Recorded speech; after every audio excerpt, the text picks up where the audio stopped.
getting comfy. I believe we're live. If so, what up? How's people doing?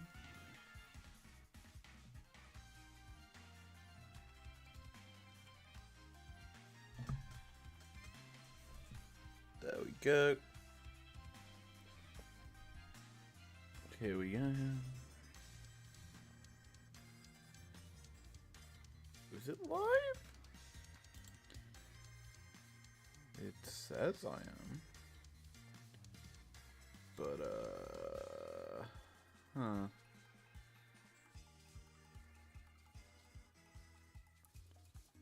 But it's not appearing. There we go.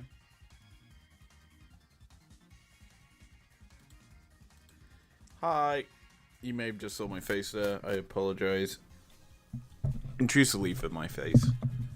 So. There we go. Let's get into this. T1 versus Flyquest.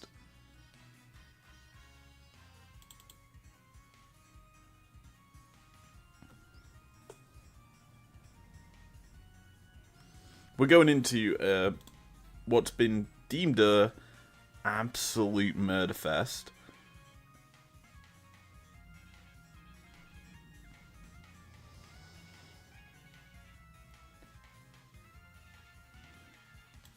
We pick bands.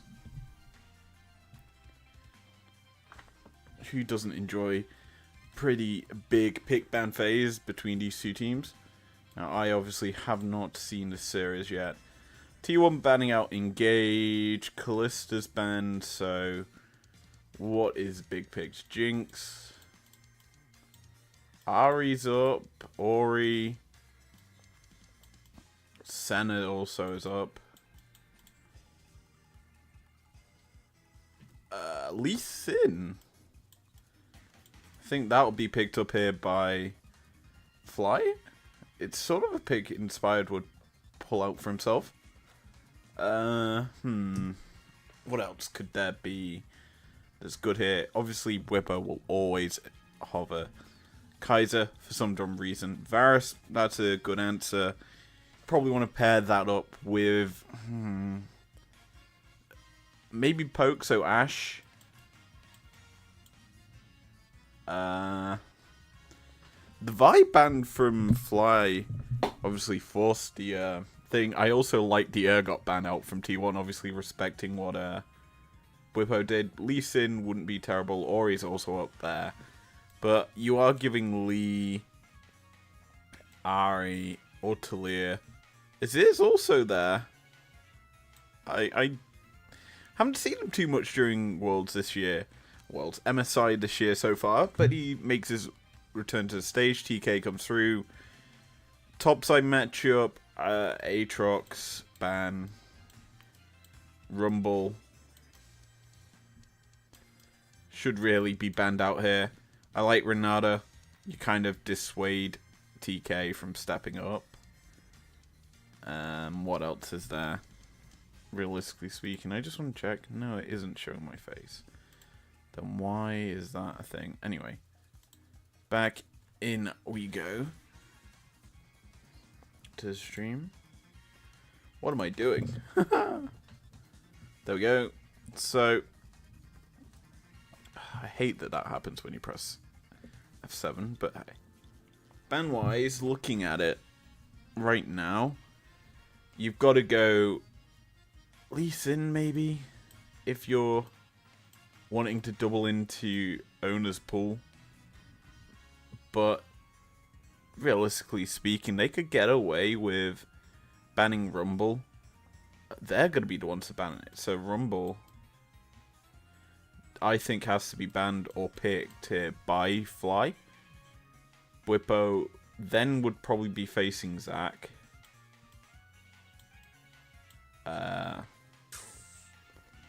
Zac, Renekton, also up there in terms of picks. Aatrox still.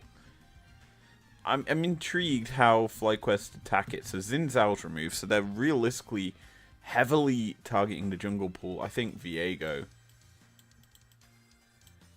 gets banned here, if not picked here by Fly.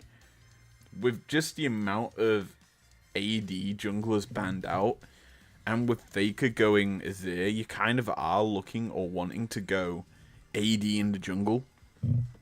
So I do think we'll possibly see that. Udyr ban against Bwipo, I mean, makes sense. Honestly, you could go here. Farm heavy jungler. Graves is one of them. Viego's another. Tank top, so Sion here if you're Fly. Because you're guaranteed the counter pick top side. I would genuinely like to see it. It hasn't been locked in on our thing, but because it's appearing in the tunnel, that means it's been locked. So, farm heavy pick. I didn't expect to see Graves at MSI. After talking about it during the prediction lock-in about one of the big picks that inspired Ghost Wards, it's certainly a pick I didn't expect in the current meta. There's Viego, and that's an Ornn. So, yeah, T1 actually trying to throw down the gauntlet on tank tops. So, this makes sense, because I was thinking that Fly would go tank and go Sion here on 5. But they're going to go for the Zac in the matchup. That's an interesting pick, all things considered, into Ornn. But you've got hard engage now with the Zac. The Renata can peel quite heavily for the team. I think overall Fly's draft is pretty solid. You are just how you're kind of wanting to avoid the lane swap because your jungler just wants to farm and doesn't really want to have to cover.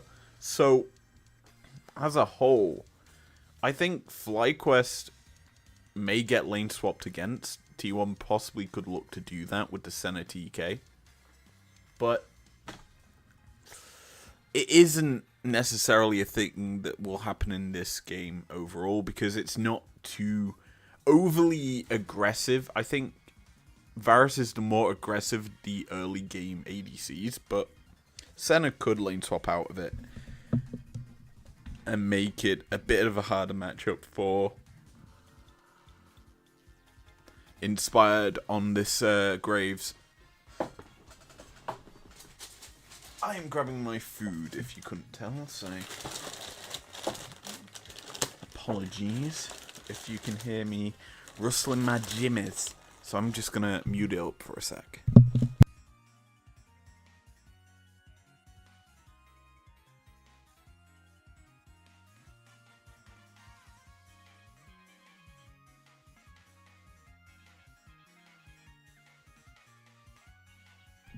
So,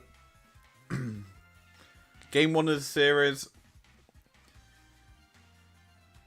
I know this game's a quote-unquote, or this series is heavily one-sided. So, let's see how one-sided it is, because this is the first time I'm looking at it overall, and I'm hoping we actually get some stuff to talk about, and it isn't just easy peasy lemon squeezy T1 dominate.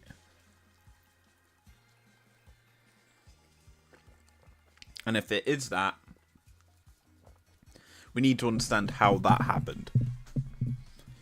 So, level 1. Tops are going top, which is a good sign.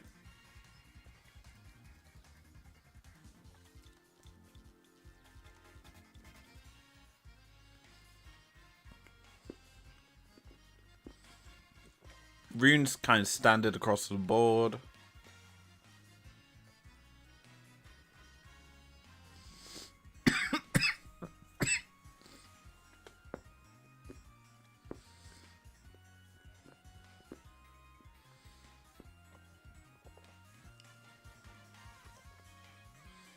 So there's the walk in, they'll clear out the ward. Tom Kench and Senna gonna hit level 2 quicker than Fly's bot. However, Fly are bullying them out of the bottom lane, which is kind of good. you're keeping a farm-reliant bot lane out of wave. There's topside Bwippo just taking a fairly advantageous trade into a choo-choo train on. Excuse me. We'll go to probably split cam now of all three lanes. Just whoosh. Yeah! It's so obvious when they drop the bottom bar. Anyway, standard farms. I'm much more interested in the jungle paths here. I'm presuming... Oh, Inspired's gone red to Krugs into Raptors. So that he can finish up bot side and force a tower dive. Because of how the bot lane started with the Varus and Renata pushing out the Senna TK from getting to lane. Realistically speaking, it's a far better start for them. Instead, he's actually wrapped up topside, which is kind of nice. Bwippo obviously has got passive, but he isn't going to need it. To be honest, he got the solo kill on his own. I'm going to call that a solo kill because the Greys really did nothing in terms of the fight. Passive is so good on Zac. And so, yeah, he gets to freely take the camp. And the response from T1 isn't there, so never mind. The Viego's wrapping down. Ghost is popped out of the Varus. So, I guess that's a summoner trade. An advantage of T1, obviously. Flash TP used out of Bwippo compared to the 1 TP used by Zeus. So, yeah, I think overall the trade is more beneficial to T1 at the end of it. Sure, first blood goes over, but Bwippo has no longer got passive, so he can't play as aggressive into the Ornn. Ornn also just outright will have a lot more sustain for the early game against the Zac, who can't really pick up as many bloblets as he would like to. So he's going to have to play off the wave. This tower is going to get demolished procced. And yeah, Bwippo can't back. He's going to lose his cannon at least. I'm just looking at Inspired pathing.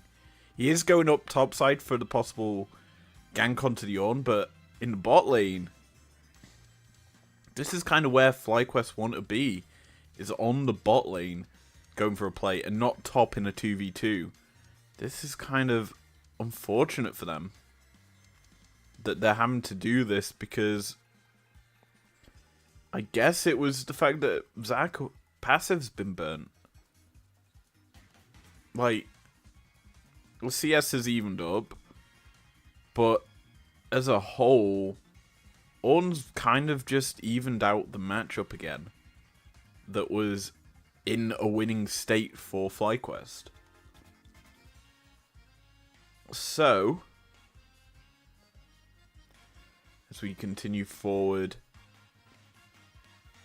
I'm just watching the junglers pathing here, both wrapping down again. Inspired, all things considered, he's on a farm-heavy pick. Hasn't really been able to get much farm over Owner. In fact, he's behind. That's kind of an impressive stat line. Sure, he has the gold lead due to an assist, but as it stands, Owner's just clearing quicker. And that's going to provide or allow for him to go for more ganks and have more gank timers compared to Inspired, who, let's be honest, he does technically just want to farm, but he can't necessarily protect his lanes if he plays selfish. And with how the game is certainly setting up, he can't really play selfish. And that's the important thing, because right now, Viego going to get 2 Void Grubbies. In fact, Flyquest looking for Faker. Won't be able to get him. They'll push out the mid wave, which is kind of good, but 3 Void Grubs for Nout is huge. The Ornn's slow pushing as well, so waves crashing, stacking up. Call of Forge God, knock up into CC Chain of Deletion.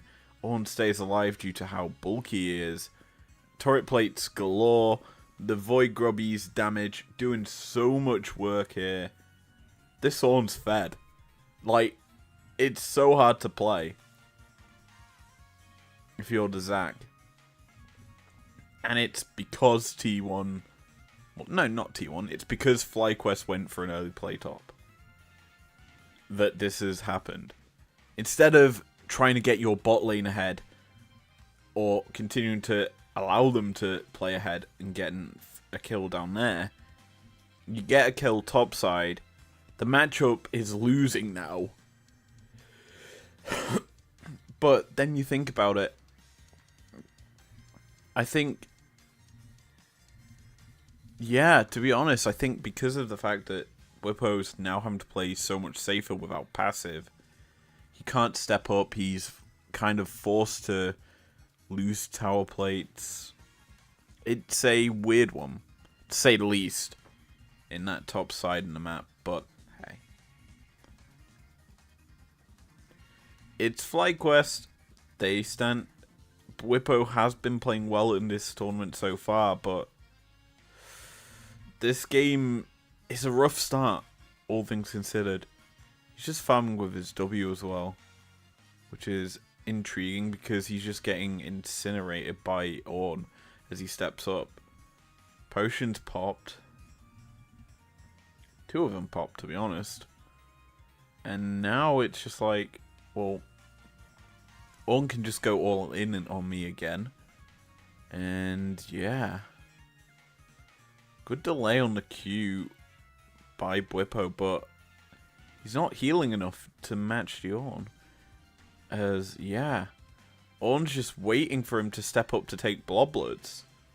This is clean from him. As bot side, TK is going to be facing the Wrath of the Varasult, but not enough damage just yet. As Bwipo, once again, trying to go all out, he's going to let bounce all over the place. Gets a nice, decent top-up of health, and Inspired's up here. The Call of the Forge God's going to come through. Bwipo flashes over. Dawning Shadow going to land, but Inspired can't protect his top laner. It's going to be another kill over as Zeus outplays the 2v1. The choo-choo train never stops here in game number 1. As it's just really hard for him to play, as possibilities of an outplay from Flyquest could happen, as Carrier stepped a bit too far forward. But Owner has ramped down. The tower dive could happen, but instead, T1 just gonna back it up. They're content with the wave crashing in. And yeah, hopefully we get a replay of the tower dive on the top side. Because, realistically speaking, they tried to do it again where they utilize the Zac passive in order to get a all-out fight that they win. That, however, can't happen when Ornn has enough health, enough shielding protection, plus you're kind of burning health outright. That's essentially what happened in the extent of that fight. Bwipo couldn't get any bloblets without burning health. More health than he needed to, and that kind of allowed for Zeus to outplay, which is flippin' mental. Anyway, TP in behind. Faker and Carrier coming in for a play onto Jensen. Gonna get the flash, but the Empress Divide pulls Jensen into the mouth of the TK. It's gonna be a kill over to Faker, who just deletes the Flyquest mid laner in just an absolutely insane play if you think about it. Jensen's thinking he can push forward because Inspired is clearing out the enemy jungle nearby. But the TP's, the double TP, kind of scuppered any form of play for Flyquest to respond to Faker's TP. Because they didn't expect 2 members to be coming in. And that is a huge benefit of Tom Kench taking TP. Is you can go for these sorts of plays that arguably wouldn't happen otherwise. Because Faker then has the safety of the Devour. So he can go aggro. Same with Carrier. He can go aggro because he has the skin. The shred skin? The shed skin? I forget what it's called. But yeah. That total gold's insane. All things considered, somehow Faker has the most gold in the game. And the matchup hasn't really been highlighted. Can we just point that out? Like, Faker has done that to that tower in an isolated 1v1. Junglers haven't impacted it, from what we've seen. And Jensen's just been forced to play on the back foot because of the side lane pressure, I guess. It's not really been anything as... Ooh, that's a flash out from Busio. Obviously, yesterday, when we looked at Flyquest's game, Busio was kind of... He seemed not very ready for stage in terms of the international one. As Emperor's Divide gonna push Jensen in once again. He has no flash. And Ona gonna be the benefactor of the kill. Inspired now. On the wrong side of the rift as Carrier just gonna run him down. Tongue lash after tongue lash. Looking to get the Q but will not land it. Instead it's gonna be the Renata burning the bailout, sorry. Not gonna keep her alive. Instead it's gonna be a dead Mezu as Ona's popping off. It's a double kill to the jungler of T1. And T1 are alive in this series 7-1.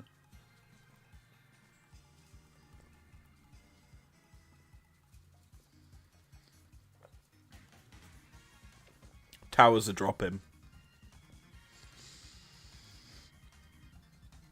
They're just better than them. I'm gonna say it. No flash on Jensen. That's a simple way of explaining it. Faker gets an easy Emperor's Divide. Then it's just Inspired caught out on the wrong side of the map. Ran down. Carrier can continue to chase, but it's Senna over the wall that's just able to free fire. The W, if it landed, would have been a dead Graves, but yeah. Good devour there by Carrier to make it so that Owner isn't hitting his team. And that allows for him to just execute everyone.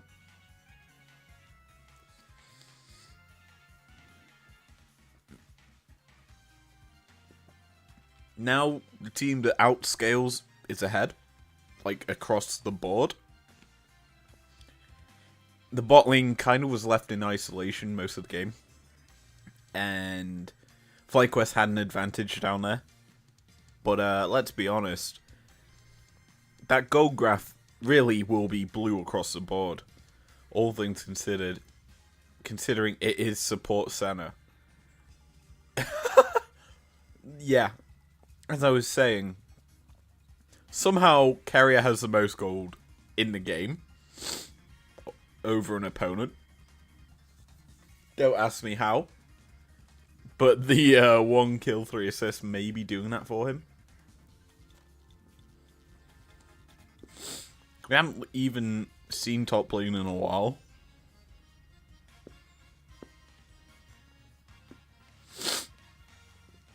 Inspire's just stealing camps, as he does.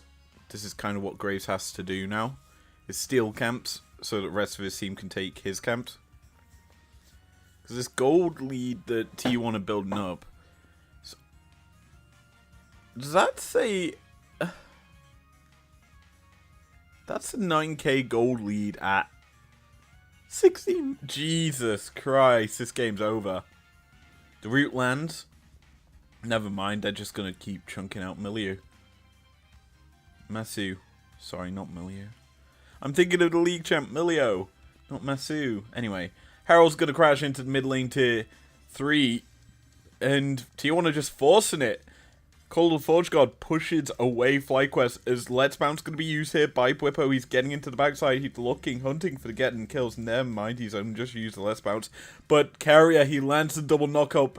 It's the Dawning Shadow. It's a good shockwave out from Jensen, but it isn't enough. Carrier gets the first kill of the fight, and Zeus is on the cleanup as he gets himself one in return as well. Now T1, they're just killing everyone. Carrier's just unkillable in this game. This Tom Kench pick, the tank Tom Kench, not support, just does work, and they're gonna get another. Down goes Inspired, down goes Flyquest in a resounding 17 minutes. This game just went from 0 to 100 real quick. Another kill. Goodbye, Mr. Varus. It's done, dusted, bye-bye. T1 take game number 1. So, all things considered, I think Flyquest's approach to this game was poor. Like, you're trying to play for a Zac, were the initial plays. I think Inspired should have tried to have played for the bot side, because that's where the lethal scaling is, and is the arguably easy to punish lane pre-level 6. Let's be honest. Carrier, if they kept the continuous pressure, the aggravated pressure that Flyquest were putting onto that bot lane, like in isolation in the 2v2, bring Inspired and Jensen maybe down for a play. You could even bring Bwippo. Like, Bwippo, to be honest, could have come down for a play instead of staying top against Ornn.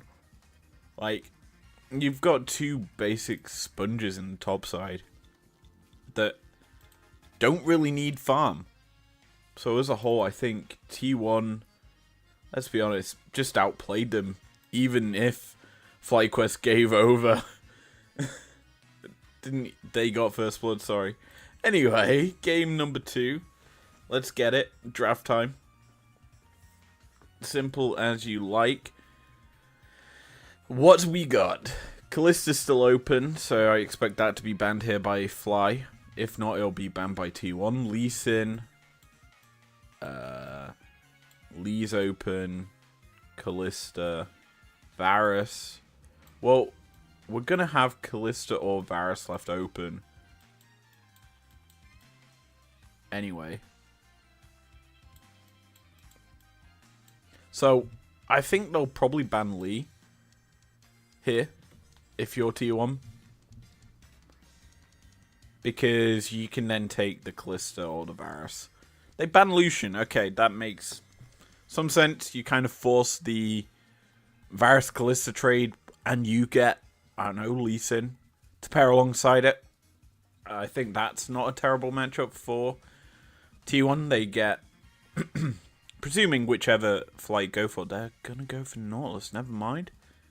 So, Varus Kallista. Can't T1 just go Varus Kallista? Carrier on Kallista. Flyquest haven't thought this one out, have they? They've picked the Nautilus, but T1 can just lock in both ADCs. Then you're kind of forced to play Desire. Jinx. But they're not as good as that. Okay, T1 not going to go over aggressive. They're going to keep the flex of that Kallista alive. Fly do have the option of locking in everything. Ashe is up. Varus Ashe would have been good. But because you've locked in Naught here on 1, you're kind of screwing yourself over in terms of everything else. I think this is actually a huge misplay from pick 1 here from Fly. Let's be honest, I'm not a big fan of it, to say the least. So they go Azir Varus into Talia Kallista. I think they can lock in Carrier's pick here.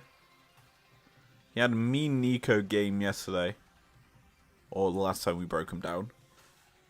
What else? Sedge would work as a flex. Can be played by carrier. This is something that I love about carrier is every pick is a flags pick.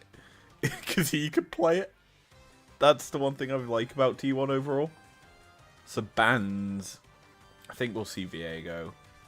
Graves, maybe. But it didn't really have that much impact. But hey. Fly side, I mean, Lee. Rumble. I mean, the top lane matchup wasn't really anything wrong with it, per se. It was just the way Flyquest approached the map wasn't the best. So that kind of resulted in everything. Rumble's banned, Viego's banned. Will we get a Lee Sin and a Graves? I doubt it. I doubt I've nailed the ban phase. Xin Zhao, I forgot that's a pick. I keep forgetting Xin Zhao's really powerful with a Crescent Guard. It just is broke, to be honest. In a range-heavy meta, it's so good. Anyway. I just realized Lee Sin's probably a bad ban from Fly. If they think Sedge is going to go. Instead they ban out Rel. That makes a bit more sense. There's the Ash. Carrier's just going to play an ADC. Why not? It's funny. I like it. Now, here's where Flyquest get creative. Nautilus jungle, Renata support. It wouldn't be good, but I don't know. You could flip it up. Wukong comes through. I don't necessarily... I mean, I understand why you go for it, because it's a hard counter to Kalista, because you can knock her up into the air and get onto the backline quite easily and get the Cyclone, but yeah, I'm not a big fan, all things considered, because you are relying on... Okay, this is kind of some anti-synergy, to be honest. Gragas plus Wukong doesn't really work to me. Because you cask and then Cyclone, or Cyclone then cask, in pushing members out of the AoE. It doesn't make much sense to me to go for Gragas here over anything else. I mean, I get it because you want to have AP side lanes, AD jungles, ADC, and ADC, I should say. But personally speaking, I don't think this draft from Flyquest is that strong. T1 just have a strong front line. If a Whippo goes tanky, maybe.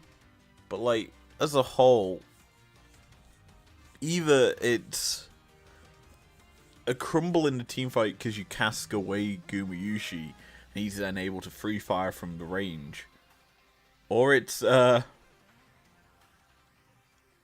pretty easy matchup for him, to be honest. Anyway, interesting. I should probably think about lane swaps. It's the worrying thing is I have to think about them.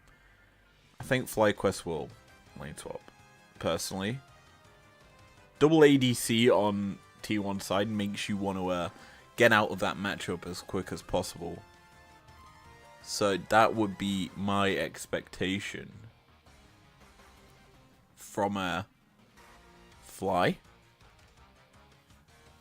But we'll have to see, because they do have their own immediate pressure with the Nautilus. However, I think you could honestly look for the Cassante early and go for the tower dive.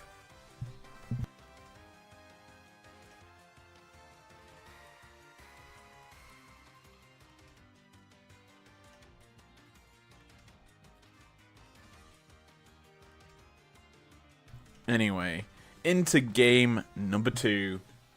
That's what I like to see. Topside, it makes sense because you can punish Cassante quite easily early levels. Because the Intofo strikes, yes, late game insane because of how low the cooldown and mana cost is. Never mind. This might be a... No, it won't be a dead Jensen. He's able to keep himself top. He will back. Squippo playing aggressive. Trying to bait. The ward will spot Buzio out. And that's probably going to result in standardized lanes, to be honest. The fact that the support's been spotted, I think T1 will try to switch up and match the play.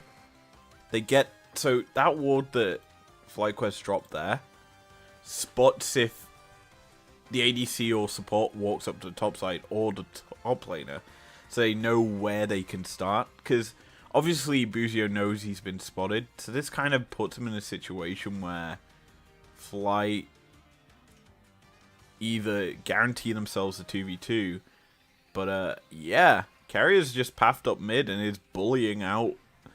Jensen already got his flash out.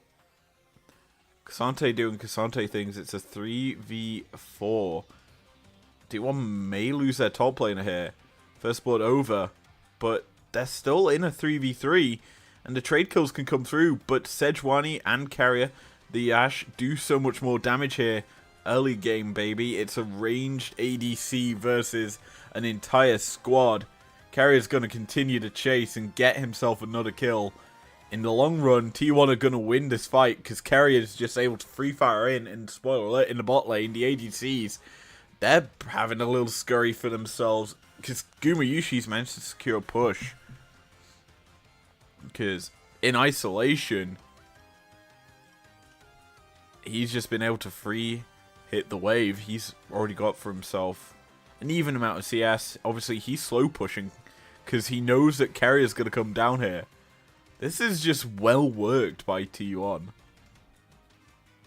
Carrier's kind of the MVP of that starting initial scurry because he just stayed and pathed up to the top side. Honestly, Flyquest should have backed. Like, once Buzio was spotted, they should have all backed and taken a reset. So yeah, T1 happy, content. Now they're going to crash in the big wave onto the tier 1 on the bot side. They'll get at least one plate here. The more interesting thing to note about all this play was the fact that because Buzio pathed down to bot side, T1 couldn't look for the tower dive themselves outright onto Bwipo. So realistically speaking, that's beneficial to them. Flyquest, a good play there from them. However, what I will say is T1 have gold leads across 4 members. Only the top lane is a slight disadvantage. The Hawkshot's going to spot out Inspired. That's kind of important because it means that he's able to well, it means that T1 don't have to be wary and go for this tower dive in a 2v3. That's overall a really well worked Hawkshot by Carrier because now Bwipo's going to die. Carrier tanks the tower, but he has barrier. It will be a trade in the end, but 2 for 1 in favor of T1. And they're going to secure turret plates off the back of it. It's huge. It's a well worked play overall, and you've got to give Carrier props for setting it up.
Apologies, I just heard a shed load of noise from next door that made it really hard for me to concentrate on analyzing this. But yeah, essentially, because Inspire was topside, he was spotted. It meant that this tower dive could go through.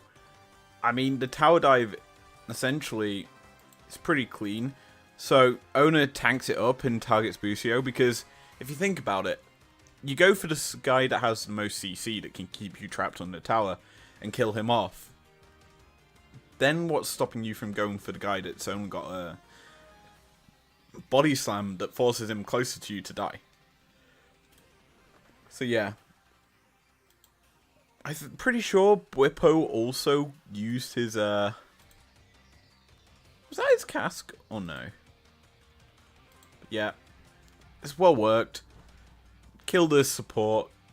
The squishier, bigger CC threat target that would make it so that you die to the tower. Now, they have only got 3 minions, so what do? Carrier tanks the tower.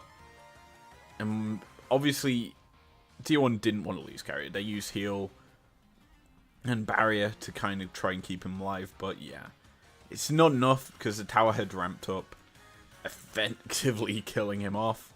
And this is the fun thing of Ashe. Because you're technically an ADC, you can just farm. And this is what Carrier's doing while he waits for Gumayusi to path up topside. Now, obviously, T1 are trying to get themselves into the 2v2 again. Because A, Bwippo is ahead, but realistically, T1's bot side are ahead. And that's the important thing. Carrier is kind of keeping that bot lane in a very strong position. So, as a whole, he's now just going to shadow Owner to secure Void Grubs. They're kind of waiting to hear the Drake's death before starting him, because they know then that Inspired's on the bottom side of the map, and they can quite easily secure this for themselves without any contest. So, as a whole, that's really beneficial to them. Finally, the top laners and bot laners are matching up against one another, and you just start to see the effectiveness of an Ashe.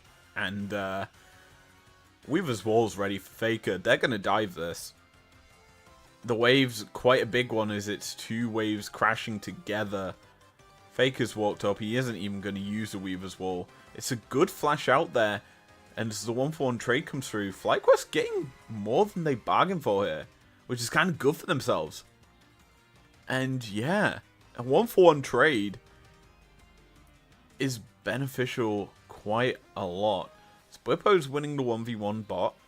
That was the one thing that Flyquest were expecting to get in the 1v1, was a winning top lane matchup. Or top laners matchup. But as it stands, T1 sitting quite nicely with a 2k gold lead. Or 1.3k gold lead if you look at it actually. As mid lane, Faker gets the seismic toss, but not going to be able to get too much damage.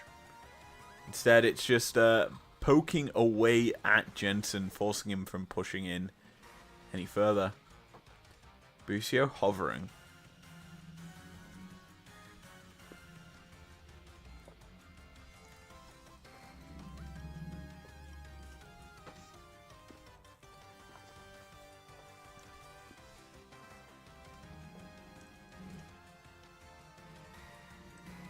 Yeah, this is looking like Fake is just trying to push in so he can get it back.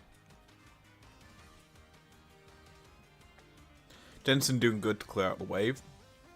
Because the reason Fake is doing that is so that he can just weave his wall up here. No flash, remember. Left on the ADC. Carrier's gonna tank tower. Easy peasy. Dive comes through. That's a good Emperor's Divide, but no tanking of the tower from any of T1. The Weaver's Wall comes through. Faker re-engages. The wall stops Jensen's escape. T1 re-engage and are gonna get the kills they came for. Double kill over to Gumayushi. And that was well re-engaged by T1. It seemed like Flyquest tried to get the clap back. They did a lot of damage, but oh, they're going to get another. Bye-bye, Mr. Jensen. Greedy TP. You can't TP up there on your own. Considering you just died to 4 members top, and then you TP back in, that's just going to result in first tower. That's just a well, that's just a misplay from Flyquest more than anything, or Jensen to be specific. Did T1 overstay? Waiting for the hook. Carrier's going to just stand in front and tank it. Wait, what? Because he can just Fate's Call out. Good work there by T1. Knowing full well that they aren't in danger. So yeah, this tower dive. Sedge tries to ult it, but Carrier is just tanking well. And then the burst from Faker comes through to kill him off. This is a great Emperor's Divide if it weren't for the fact that no one really was forced to take damage. Then Faker re-engages. It's the flash from Jensen that doesn't get him over the wall, and thus T1 punish. Very well. I wouldn't say executed. It was more so recovered by T1. Because that initial tower dive worked, but it really was the secondary bit of it that looked a bit scuffed. But hey, they recover it well and get themselves 6 Void Grubs, and considering the fact that they've been pushing all game, this is looking very much like a very easy game for them. 11 minutes on the clock. Herald's up in 2 minutes 50. Drake's going to be started up, so they're going to deny any Drake stacking as well. As Faker, he sees the Nautilus. Good buffer though. On the dredge line means that Busio doesn't get pulled back to his death. And so T1 doing well. Namori Quick Blades on Gumayushi. I was going to say the first guy with an item, but the top laners have items as well as the junglers. The rest of the map looking quite bare. I think Faker, when he goes back to base next, will probably have his first item. He is, however, in danger of dying, as that seismic shove's going to keep the Wukong away from him. They're waiting for Wukong to go for it again. The Cyclone comes through, shut down onto Faker, and now T1 have somehow managed to catch out Busio. What was he doing there? Presumably getting wards down, but why is he that far forward considering the rest of his team are collapsing top? Didn't make sense. And they've just given T1 advantage in the mid lane to go for plays. Heal burnt out from the Varus. And the Void Grubs are just going to dismantle this tier 1. Bear in mind they're still plating on it, so they're getting more and more gold. And Owner's just going to stand there to guarantee the next plating falling as Carrier. He's so obnoxious now with the volleys.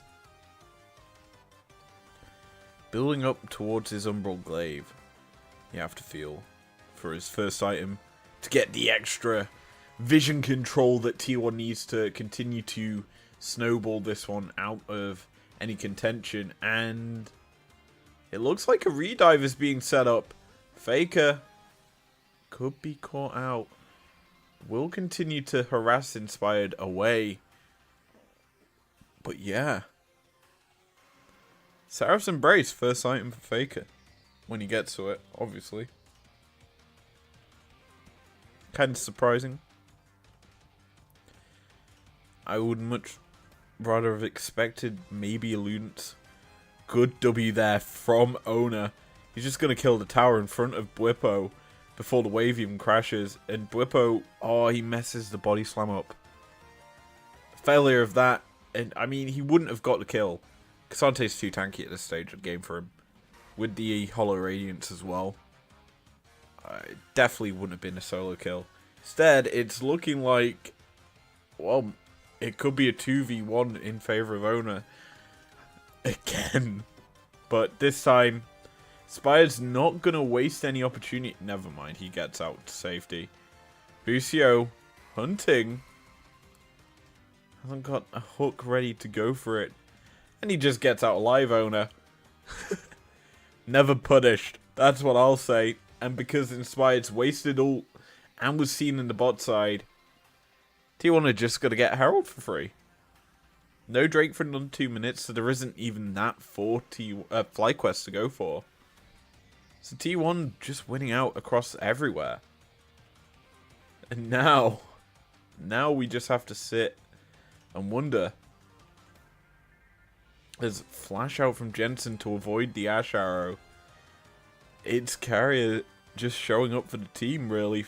And that Ash Arrow, because he's got the Umbral Glaive, because he's got Boots of Lucidity, it's going to be on quite a short cooldown. And it will only seem to get shorter. He's going to pick up the blue buff for himself, so that CDR that you get from that is going to affect the ulti as well. This is T1's Dream World. I don't know why I went full singy mode there. Anyway. I've just realized it's 7-0-1 for Gumayushi. He's not even hitting the enemies. He's just killing the tower. Carrier gonna take a massive chunk of damage. Bwippo's probably gonna hunt and go for a cask over the wall to try Nexi. He won't get in range. Instead, Flyquest group up as 5 to push T1 back. But if an all-out brawl happened there, you kind of feel T1 would have won it. With how this game's going. Obviously, Sedgel was down. Carrier would have got out to safety with a Fate Skull. As TP bot side, it's going to be Faker. Just going to push out the wave. It won't result in much because Bwippo's here. But hey, it is what it is. And T1 just continue to maintain pressure on this game. The gold lead has shrunk a little bit. But that Ash Arrow, not going to hit onto Jensen. No flash, remember, on the mid laner. T1 playing.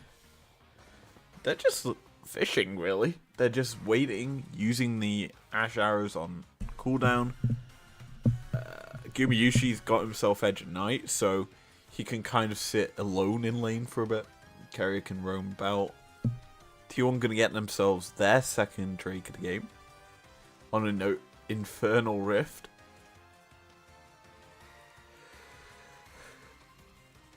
And so, more and more vision modes being cleared out.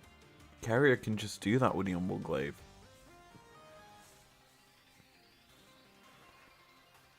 Waiting now, I guess, for the Herald usage from T1. It's Faker and Donut down here in the bot lane. The tier 2 possibly the target, but 3 members of Flyquest are in the area. Carrier's pathing down alongside Gumayushi. Bwippo could be the next target. But all of Flyquest grouping up. Looking for a play. The Herald's going to crash. And we could see a possible 5v5. Hook's going to land onto Inspired. Never mind, the Ash Arrow didn't land onto Inspired. It landed onto his clone, but instead it's a Sejuani ult that roots down the Wukong.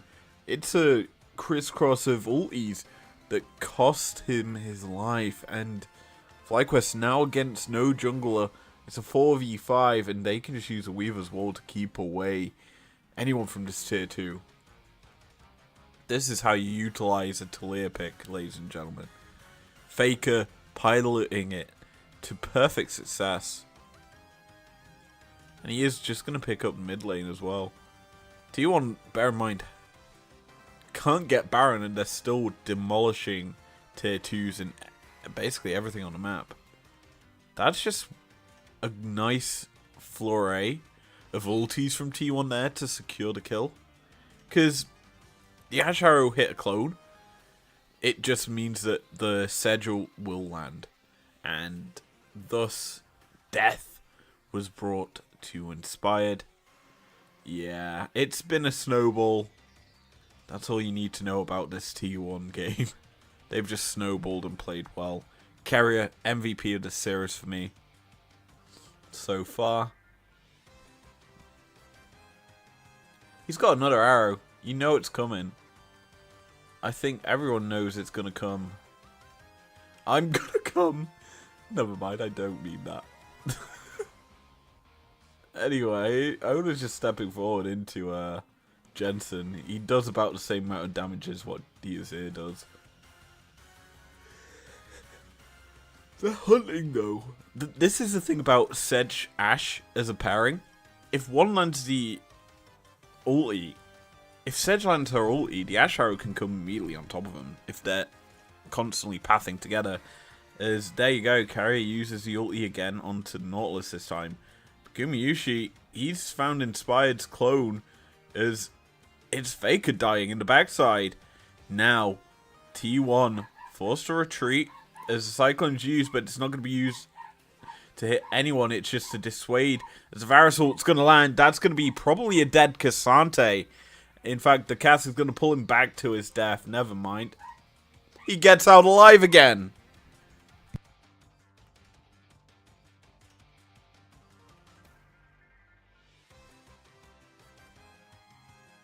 So, T1, continuing the onslaught. They're actually turning it around. Zeus just healed up. He's TPing in behind Inspired. He's hunting for the kills. He's bloodthirsty. Gonna get in there all out. Obviously, gives him the extra movement speed, but he still falls.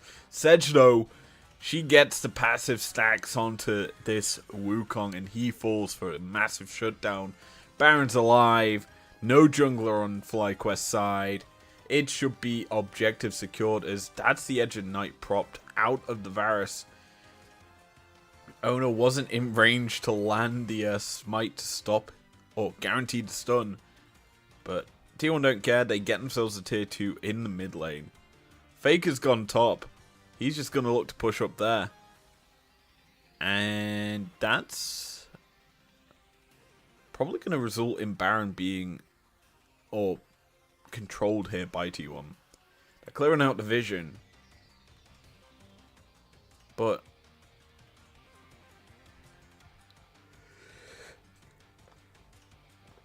they can't start it because, well, Inspire's back up.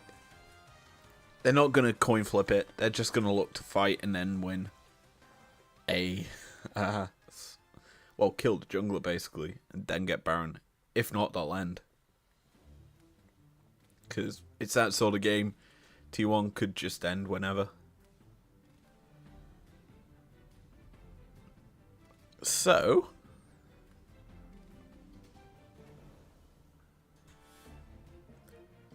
here we go. T1 setting up around the Baron pit yet again. Carrier getting himself into positions to fire off the arrow. He's going to fire it off Inspired. Going to avoid it with the clone. It's now T1 just gets soul point for free. Because no one on Flyquest are willing to step up.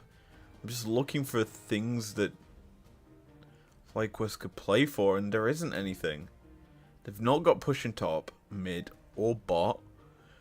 They're going to force a wave to crash into the tier 1 in mid, but it's not even going to get there. And they didn't even secure full vision around this Baron pit. Oh god. This is a yikes situation. Inspired's going to get a flank, possibly here. He has snuck out and around all of T1's vision, but if Carrier throws the Hawkshot somewhere, like up towards the top lane, which he hasn't, and chances are that's a dead Wukong. But instead he's thrown the... Oh, Busio fails the wall hook, and he's just being burnt out. Gonna blast cone to safety after burning the flash, but T1, they've just forces the engage of Flyquest out of the potential fight. He hasn't got a TP to get in, and thus the Baron dance begins. In goes Inspired, but the Fate Skull is going to pull the Ashe out to safety, and in the end it's just going to be a dead Wukong. No jungler means no smite, and T1 are going to secure the Baron pretty easily as Faker not going to get the Weaver's Wall he wanted. Instead, he's just going to TP in behind. Buzio's isolated, or is it Faker that's isolated? Going to go into status with the Seeker's Arm Guard and flash to safety. He'll also use that. T1 investing quite a bit just to kill the support. Carrier stays alive on 1 HP. And T1, they're going to get out with the Baron for free and not lose anyone. Yikers, that's going to be... Oh, Gumayusi burnt his summoners. All his summoners are down. Good play there by Jensen to try and get the T1 ADC, but it's not enough. On the side lane, Cassante doing Cassante things. He's very tanky. He's got himself... Oh, he's against Wukong, no ulti.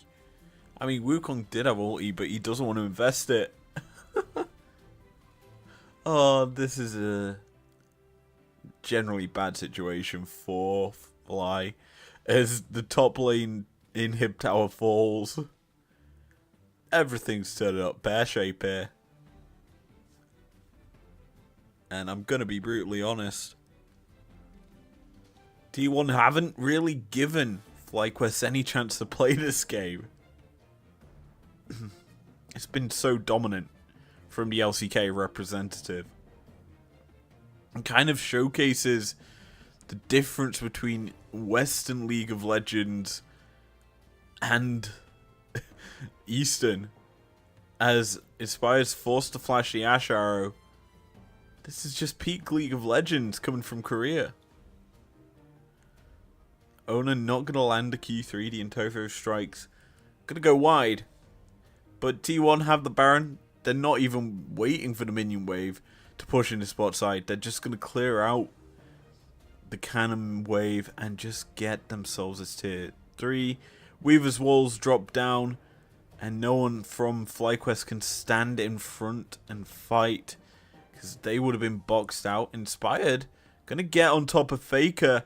The Emperor's Divide's going to push this Talir under the tower.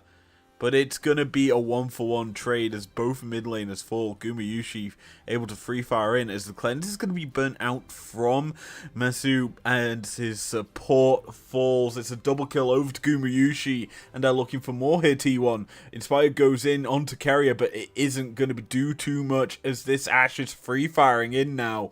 As the threaded volleys do so much work as Zeus bursts out the carry on the backside. But Inspired, he kills off Ona. That's the only win in this fight for Flyquest is Ona's down. But the base is in tatters. T1 are winning this series pretty gosh darn easily. No more real fight here as they're looking... What just happened to Inspired's health bar? Can someone answer that? As Gumayusi incredibly low. He now gets a free heart. Jesus, carrier. This Ashe is too strong. Nerf it. Faker's here. And Faker's just like... You don't get to kill my support and live. Crypto Bloom's just going to top up this Talir. The Ashe Arrow's not going to kill Faker. And the Nexus falls. T1 win the series. And have a bit of fun at the end to do so. Crisp clean league. Dominance from the LCK rep.